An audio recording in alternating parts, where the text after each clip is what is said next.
नमस्कार दोस्तों। तो आज हम आपको बताएंगे कि 2025 में विजया एकादशी कब है। साथ ही हम आपको इसकी व्रत कथा भी सुनाएंगे। सनातन धर्म में एकादशी तिथि का विशेष महत्व है। इस शुभ तिथि पर भगवान विष्णु और मां लक्ष्मी जी की पूजा अर्चना की जाती है। साथ ही भगवान विष्णु जी की कृपा प्राप्त करने के लिए इस दिन व्रत भी रखा जाता है, क्योंकि धार्मिक मान्यता है कि विजया एकादशी का व्रत करने से हमारी सारी मनोकामनाएं पूर्ण होती हैं और हमारा जीवन खुशियों से भर जाता है। अब हम आपको बताएंगे विजया एकादशी की सही डेट और शुभ मुहूर्त के बारे में। पांचांग के अनुसार फाल्गुन माह के कृष्ण पक्ष की एकादशी तिथि की शुरुआत 23 फरवरी को दोपहर को 1:55 पर होगी। वहीं इस तिथि का समापन 24 फरवरी को दोपहर को 1:44 पर होगा। ऐसे में विजया एकादशी का व्रत 24 फरवरी को रखा जाएगा। अब हम आपको बताएंगे इसके ब्रह्म मुहूर्त के बारे में। यह सुबह 5:11 से शाम को 6:01 तक है और विजय मुहूर्त दोपहर को 2:29 से 3:15 तक है। सनातन धर्म में विजया एकादशी व्रत का खास महत्व है। धार्मिक मान्यता है कि इस व्रत को विधि पूर्वक करने से साधक को शत्रुओं से विजय मिलती है।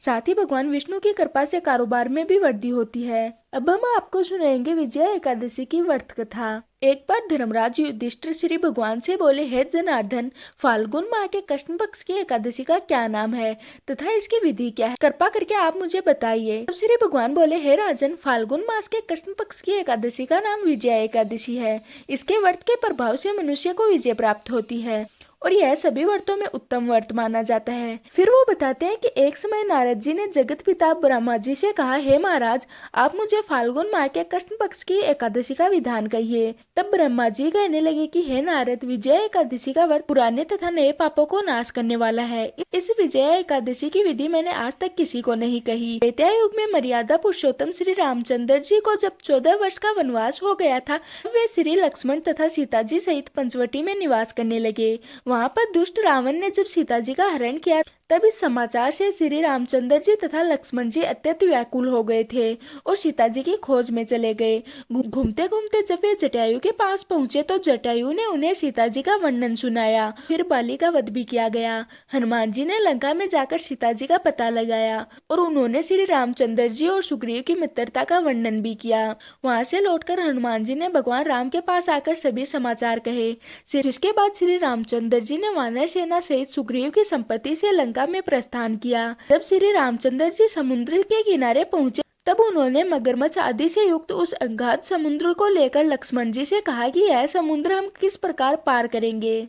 तब श्री लक्ष्मण ने कहा, हे प्राण पुरुषोत्तम, आप आदि पुरुष हैं, आप तो सब कुछ जानते हैं। यहाँ से आधा योजन दूर पर कुमारी द्वीप से वक्दालभ्य नाम के मुनि रहते हैं। उन्होंने अनेक ब्रह्मा देखे हैं। आप उनके पास जाकर इसका उपाय पूछिए। लक्ष्मण जी के ऐसे वचन सुनकर राम ऋषि के पास पहुंचे और उन्हें प्रणाम करके वहां पर बैठ गए। मुनि ने भी उनको मनुष्य रूप धारण किए हुए पुराण पुरुषोत्तम समझकर उनसे पूछा कि हे राम, आपका आना कैसे हुआ। रामचंद्र जी कहने लगे, हे ऋषि, मैं अपनी सेना सहित यहाँ आया हूँ और राक्षसों को जीतने के लिए लंका जा रहा हूँ। आप कृपा करके समुद्र पार करने का कोई उपाय बताइए और इसी के समाधान के लिए मैं आपके पास आया हूँ। तब ऋषि बोले, हे राम, फाल्गुन माह के कृष्ण पक्ष की एकादशी का व्रत उत्तम है। इससे तुम्हें विजय अवश्य मिलेगी। साथ ही इसे करने से तुम समुद्र भी अवश्य पार कर लोगे। इस व्रत की विधि यह है कि दशमी के दिन स्वर्ण, चांदी, तांबा या मिट्टी का एक घड़ा बनाएं। उस घड़े को जल से भरकर तथा 5 पल्लव रखकर वेदिका पर स्थापित करें। उसके बाद उस घड़े के नीचे संतनजा और ऊपर जौ रखें, जिसके बाद उस पर श्री नारायण भगवान की मूर्ति स्थापित करें और एकादशी के दिन स्नादि से निर्वित होकर धूप, दीप, निवेदन, नारियल आदि से भगवान की पूजा करें। तत्पश्चात घड़े के सामने बैठकर दिन व्यतीत करें और रात्रि को भी उसी प्रकार बैठे रहकर जागरण करें। एकादशी के दिन नित्य नियम से निर्वृत होकर उस घड़े को ब्राह्मण को दे दें। हे राम, यदि तुम भी इस व्रत को सेनापतियों सहित ऐसे ही करोगे तो तुम्हें विजय अवश्य मिलेगी। श्री रामचंद्र जी ने ऋषि की कथा अनुसार इस व्रत को किया और इसके प्रभाव से उन्होंने दैत्यों पर विजय प्राप्त की। अतः हे राजन, जो कोई मनुष्य विधि पूर्वक इस व्रत को करेगा, दोनों लोकों में उसकी अवश्य विजय होगी। तो ये थी विजया एकादशी व्रत की कथा। मैं आशा करती हूँ कि आज की हमारी वीडियो आपको पसंद आई होगी। अब हम मिलते हैं किसी और वीडियो के साथ।